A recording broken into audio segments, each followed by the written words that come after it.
Amin. Sahabat Shalom. Bapak Yahweh memberkati saudara sekalian. Pada pagi ini saya akan mengajak untuk kita bersama-sama mempelajari firman Tuhan.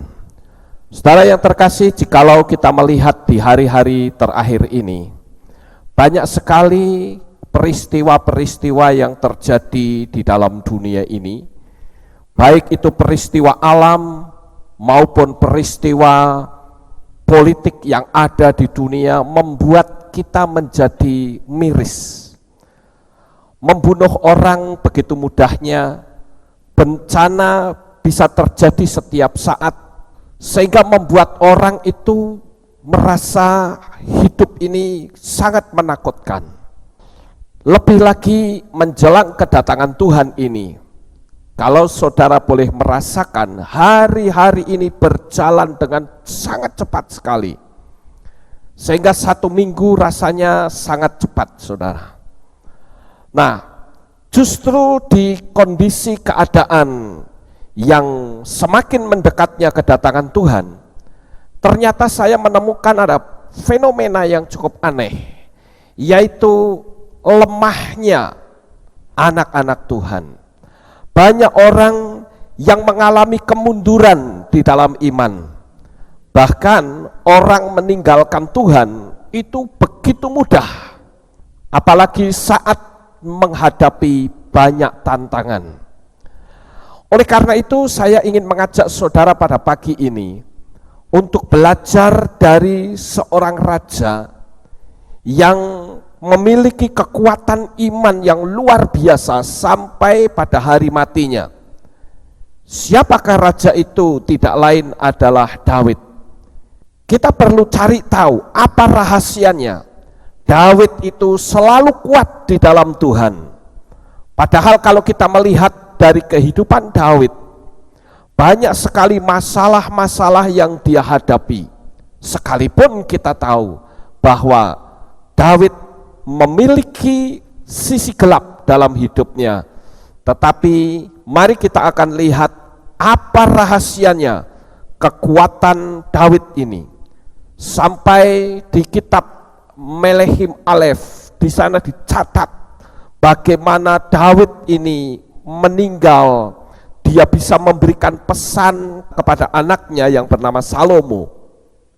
Nah, untuk itu saudara, mari kita akan bersama-sama mempelajarinya. Apa rahasia Daud? Kenapa dia memiliki kekuatan iman yang luar biasa? Mari kita buka di dalam kitab suci kita, dalam kitab 2 Samuel pasal yang ketiga ayat yang pertama. 2 Samuel atau Samuel Bet pasal yang ketiga ayat yang pertama. Saya akan bacakan untuk saudara, demikianlah bunyinya. Kemudian terjadilah perang yang berkepanjangan antara keluarga Saul dan keluarga Daud. Dan Daud semakin kuat, sedangkan keluarga Saul semakin lemah. Perhatikan kata kuat, perhatikan kata lemah. Dua orang ini sebetulnya adalah masih kerabat dekat, tetapi mereka selalu punya konflik.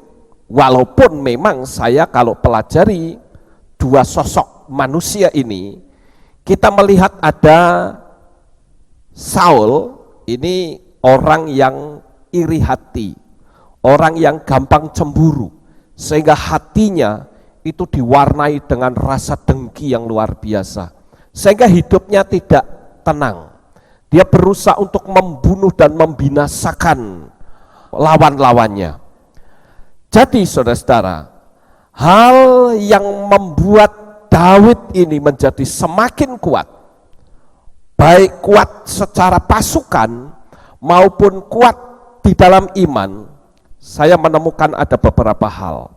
Yang pertama adalah ternyata Daud ini memiliki suatu karakter yang kuat, yaitu pernah mau terpengaruh dengan kata-kata yang negatif yang membuat dia menjadi tawar hati, yang membuat dia menjadi berkecil hati atau takut? Jadi rahasia yang pertama adalah Daud tidak mau terpengaruh. Saya akan tunjukkan buktinya kepada saudara bahwa Daud ini tidak gampang dipengaruhi dengan kata-kata yang negatif. Coba kita buka di dalam Samuel Alef pasal 17 ayat 25, 33 dan 43. Saya akan bacakan ayat ini secara cepat untuk membuktikan kepada saudara bahwa Daud ini orangnya tidak gampang terpengaruh dengan sifat-sifat negatif. Sekali lagi saya bacakan Samuel Alef 17 ayat 25, 33, 43. Demikian bunyinya. Dan orang-orang Israel berkata, sudahkah engkau melihat orang yang tampil maju itu? Sebab ia datang untuk mempermalukan Israel. Dan sebenarnya raja akan menjadikan kaya orang yang mengalahkan dia dengan kekayaan yang berlimpah. Dan dia akan memberikan anak perempuannya kepadanya. Dan raja akan membuat kaum keluarganya memiliki kebebasan di Israel.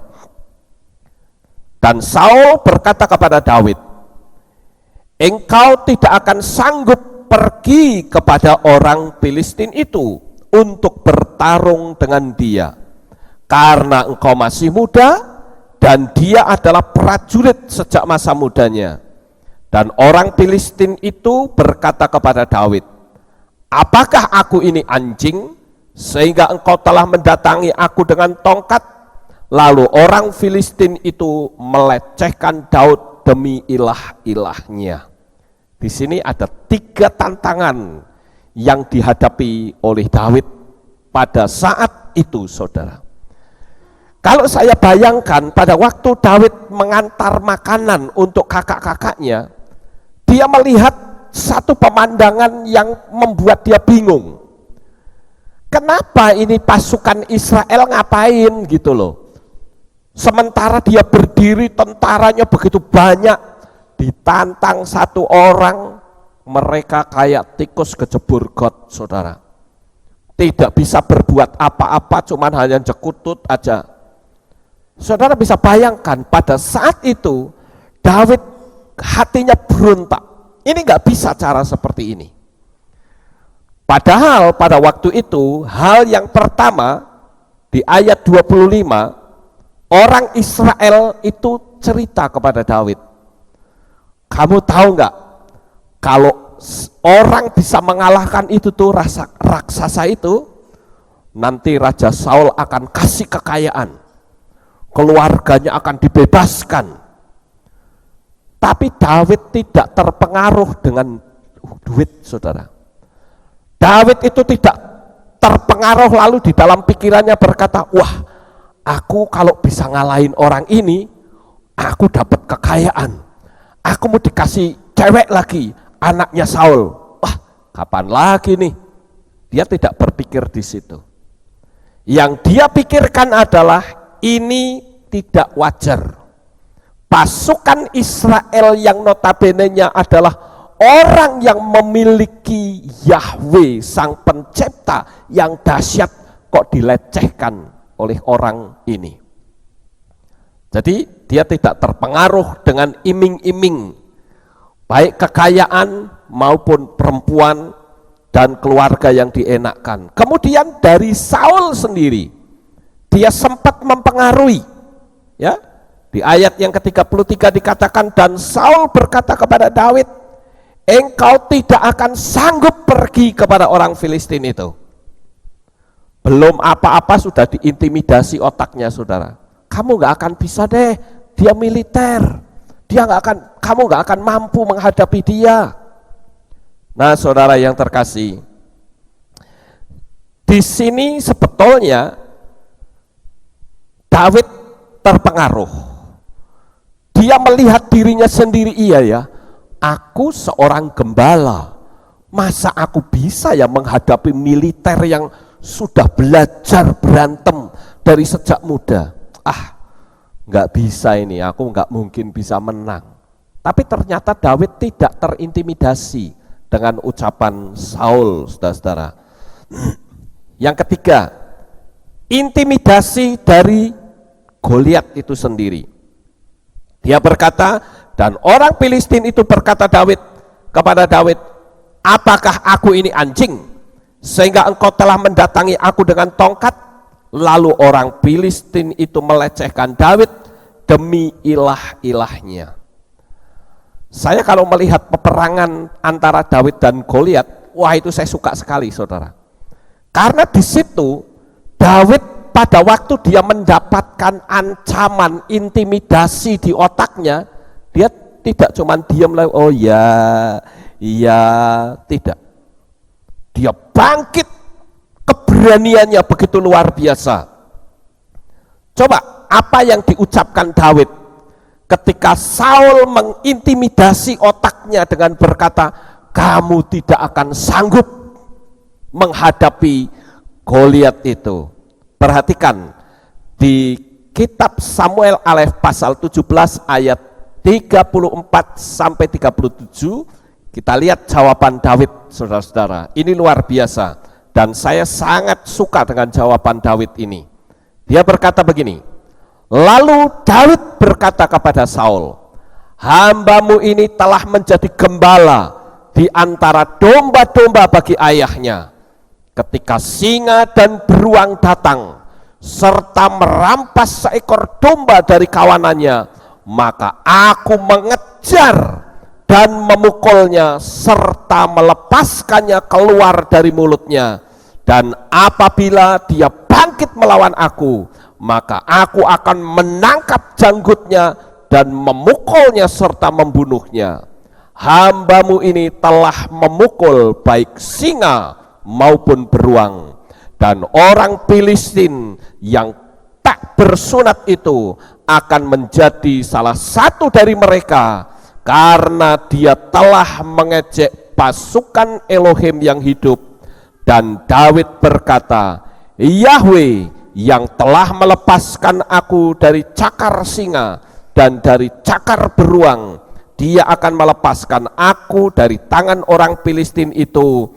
Dan Saul berkata kepada Daud, pergilah dan Yahweh ada bersertamu. Di sini sekali lagi Daud menunjukkan apa? Encouragement ya, jadi hati yang meledak. Ketika intimidasi datang, dia patahkan dengan keberaniannya yang luar biasa. Nah, kebanyakan kita, saudara, itu kalau sudah mendengar ancaman, itu langsung mengkeret, saudara. Kebanyakan manusia begitu.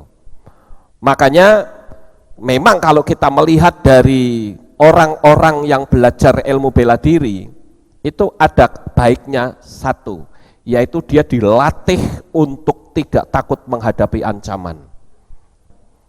Kenapa? Karena ancaman itu racun di otak manusia. Dia membuat orang menjadi takut. Jadi kita sebagai anak-anak Tuhan jangan pernah takut menghadapi ancaman. Yang saya maksud bukan untuk saya ajak saudara untuk berantem, tidak. Tetapi ancaman-ancaman dari masalah kita. Kadangkala yang mengancam bukan masalahnya, otak kita sendiri yang mengancam, saudara. Ketika kita menghadapi tantangan, otak kita lalu ngomong begini, waduh habis aku ini dapat hambatan kayak begini. Waduh, bagaimana ini? Jadi negatif terus, saudara. Seharusnya ketika kita menghadapi tantangan dan masalah sebesar apapun, yang pertama kali kita keluarkan dari mulut kita adalah, Yahweh akan melepaskan aku dari setiap tantangan yang besar. Setiap tantangan dan hambatan sebesar apapun, dia tidak bisa lebih besar dari kekuatan Bapa Yahweh. Ya. Jadi hari ini coba, ketika ada hambatan, tantangan, Mungkin saudara ditantang oleh perekonomian. Saat ekonomi saudara sedang mengalami kemerosotan, ketika mungkin saudara mengalami kerugian, menghadapi tantangan dalam finansial, otak kita selalu berkata apa? Nah, mampus gua. Ya, gimana jalan keluarnya? Nah, ini yang membuat kita istilahnya apa? Discourage. Ya, hatinya tuh mengkeret gitu loh. Tidak bisa maju. Tetapi kali ini saat saudara menghadapi tantangan sebesar apapun, yang pertama kali keluar dari mulut kita adalah Bapa Yahweh akan menjadi pelindung dalam hidup kita. Kenapa begitu banyak pendeta-pendeta yang sudah mengerti nama Bapa saja tidak berani untuk menyampaikannya? Apa rahasianya saudara? Kenapa dia bisa seperti itu? Karena dia dicekam rasa takut saudara. Takut jemaatnya lari, takut menjadi tidak terkenal, takut nanti perpuluhannya merosot, takut nanti diancam sinode. Takut itu membuat dia tidak bisa maju. Akhirnya kebenaran tidak disampaikan. Pada waktu pertama kali nama Yahweh diberitahukan Tuhan kepada saya, ingat pada waktu itu institusi gereja belum satu pun yang memanggil nama Yahweh. Ancaman itu datang dari orang-orang dalam sendiri. Dikatakan Pak Lukas mau memanggil nama Yahweh, pikir baik-baik. Jemaat kita itu sudah besar. Kalau Pak Lukas berani mengambil langkah seperti itu, ibarat Pak Lukas buka usaha, kita rugi besar, kita sipun kata orang Cina. Ya. Jadi pikirkan baik-baik. Saya tidak anti dengan nama Yahweh, tapi tidak harus sekarang. Kan kita bisa ikutin yang lain. Nah cuma bedanya saya nggak bisa begitu saudara. Begitu saya ngerti saya katakan harus sekarang. Saya tidak urusan apapun yang terjadi nanti. Jemaat mau lari kek, perpuluhan mau merosot kek, emang gua pikirin. Saya hanya berpikir pokoknya kebenaran harus saya sampaikan. Apapun risikonya. Nah di sini yang saya katakan keberanian itu harus dibutuhkan untuk seseorang yang mau mencetak sejarah. Amin. Jadi sekali lagi saudara, kalau hari ini saudara betul-betul sedang menghadapi tantangan, jangan pernah takut. Yang pertama adalah ucapkan bahwa tantangan kita sebesar apapun, dia tidak lebih besar dari kuasanya Bapa Yahweh. Saya pada waktu itu hanya berpikir, kalau pelayanan saya ditutup, yang penting bukan Tuhan yang menutup. Kalau Tuhan yang membuka, tidak ada kekuatan manusia yang bisa menutup. Itu saja rahasianya saudara. Sehingga kita punya keberanian yang sangat luar biasa. Itu yang pertama saudara. Rahasia yang pertama kenapa Daud bisa menjadi kuat seperti itu. Kemudian yang kedua, apa yang membuat Daud ini tetap kuat sekalipun banyak tantangan? Ternyata yang kedua adalah Daud tidak menjadi sombong dan angkuh saat kesuksesan itu datang. Karena bagi Daud, kesuksesan adalah bagian dari anugerah yang Tuhan berikan kepadanya secara gratis. Kesombongan itu awal dari sebuah kehancuran.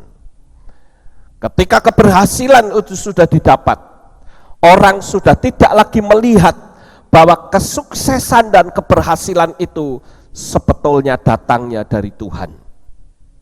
Nah, oleh karena itu Bapak Ibu Saudara, kita sebagai anak-anak Tuhan, kita harus menyadari, doa saya untuk saudara adalah agar jemaat hidupnya diberkati dengan berlimpah. Tapi ketika hidupmu sudah berlimpah, jangan sekali-kali engkau menjadi sombong. Ketika didekati oleh teman yang biasanya bisa dekat menghindar, takut dihutangi, bisa saja kan seperti itu saudara. Kita sebagai anak-anak Tuhan nggak boleh cara begitu. Doa saya setiap saat saya katakan, Tuhan berkati Kehilat Aleph tahun ini, seluruh jemaatmu jangan sampai ada yang hidup di bawah garis standar kemiskinan. Tetapi Tuhan angkat tinggi-tinggi perekonomian mereka di akhir zaman ini. Itu doa saya, kerinduan saya. Dan saya ingin saudara sebagai anak-anak Tuhan, jangan sombong, jangan angkuh. Setelah hidupnya berhasil, lalu saudara ibadah saja sudah malas, sudah enggak butuh Tuhan. Nah itu yang berbahaya saudara. Coba kita lihat ayatnya, ya, bahwa kesombongan itu adalah awal dari kehancuran. Saya akan bacakan di dalam Samuel Aleph 18 ayat 6 sampai 9 dikatakan, dan terjadilah ketika mereka datang setelah David kembali dari mengalahkan orang Filistin itu, wanita-wanita berdatangan dari seluruh kota di Israel untuk bernyanyi dengan para penari penyambut Raja Saul dengan tamborin, disertai sukacita dan alat-alat musik bersenar tiga. Dan para wanita yang bermain itu menjawab dan berkata, Saul telah membinasakan beribu-ribu musuh, tetapi Daud berlaksa-laksa musuhnya. Dan hal itu sangat memanaskan hati Saul. Dan hal ini adalah jahat menurut pandangannya. Lalu ia berkata, mereka telah memperhitungkan kepada Daud berlaksa-laksa, sedangkan kepadaku mereka hanya memperhitungkan beribu-ribu. Dan ada yang lebih baginya selain kerajaan ini. Dan sejak hari itu dan seterusnya Saul selalu mengawasi Daud. Saudara yang terkasih, di sini ada dua pribadi yang berbeda, Saul dan Daud.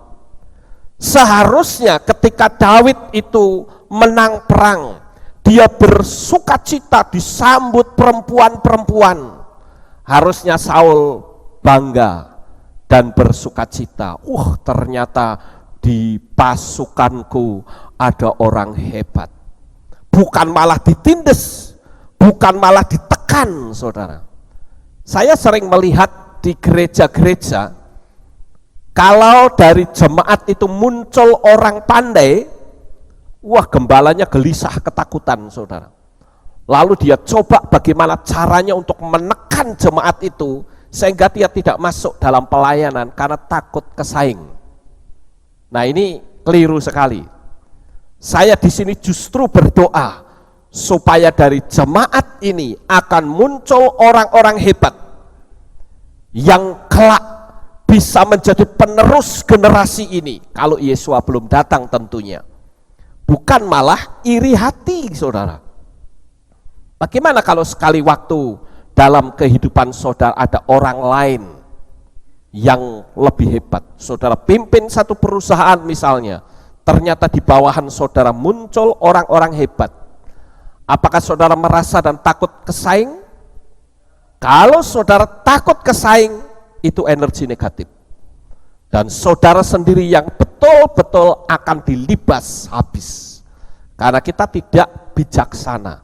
Tetapi seharusnya orang tersebut kita orbitkan, sehingga perusahaan kita menjadi semakin kuat dengan munculnya orang-orang pandai. Di sini kita melihat Saul menjadi takut. Tapi Daud, kalau kita lihat dalam pola hidupnya, dia tidak silau dengan kedudukan, saudara. Faktanya, pada waktu Daud itu berperang melawan Goliat, dia sudah dilantik oleh Samuel sebagai raja, menggantikan Saul.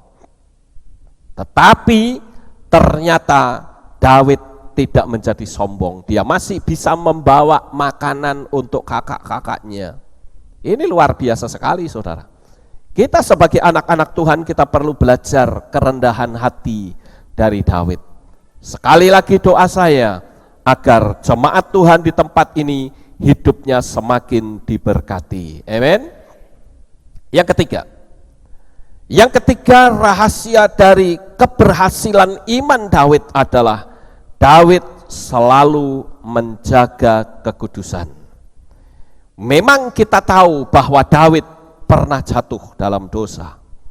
Tetapi kita melihat dalam kehidupannya di kitab Samuel Alef pasal 21 ayat yang kelima dikatakan, dan Daud menjawab imam itu serta berkata kepadanya, sesungguhnya lah wanita telah dijauhkan dari kami sejak kemarin. Sehari sebelum kemarin ketika aku berangkat, maka perkakas-perkakas orang-orang muda itu adalah kudus, yang demikian merupakan satu hal yang biasa. Lagi pula hari ini sesungguhnya dia dikuduskan dalam perkakasnya. Lalu sebetulnya apa yang disebut dengan kekudusan itu? Kekudusan adalah hati yang memiliki rasa takut dan hormat kepada Bapa Yahweh.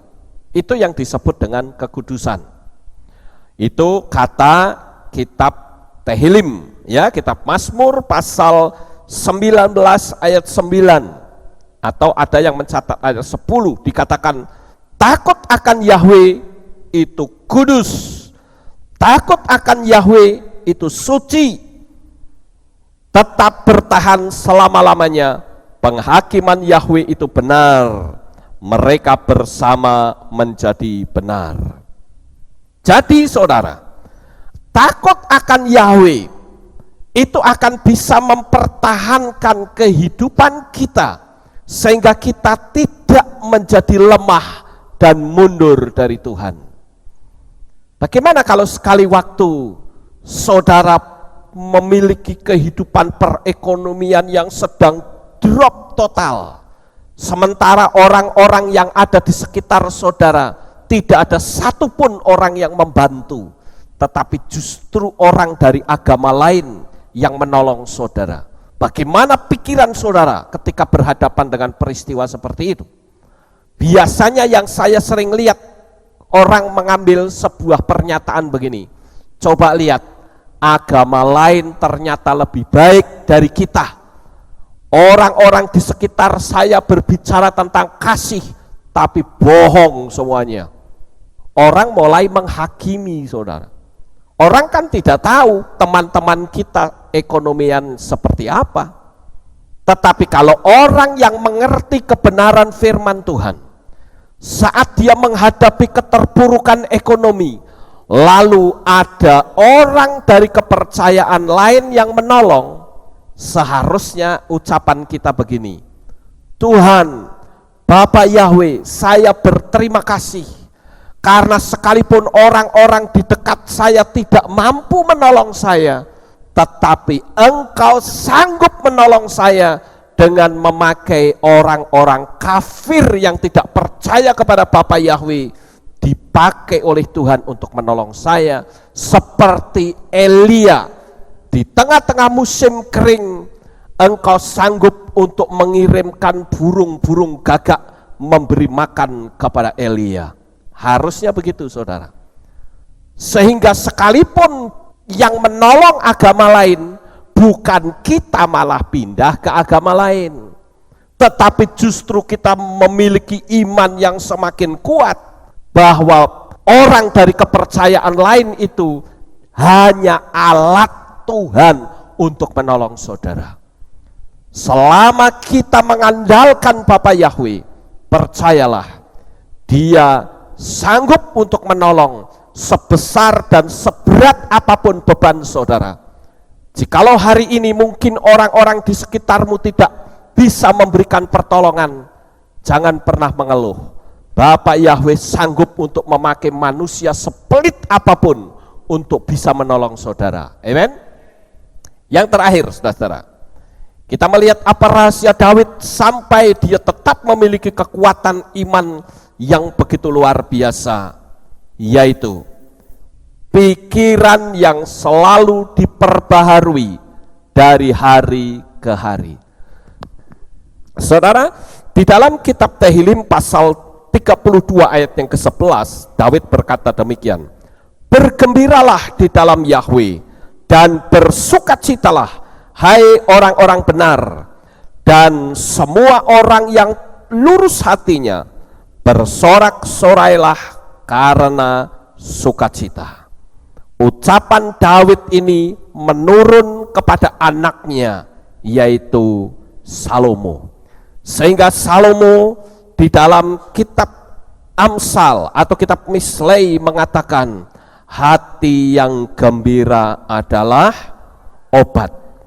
Dia juga berkata, Daud itu berkata, bergembiralah di dalam Yahweh dan bersukacitalah hai orang-orang benar, dan semua orang yang lurus hatinya bersorak-sorailah karena sukacita.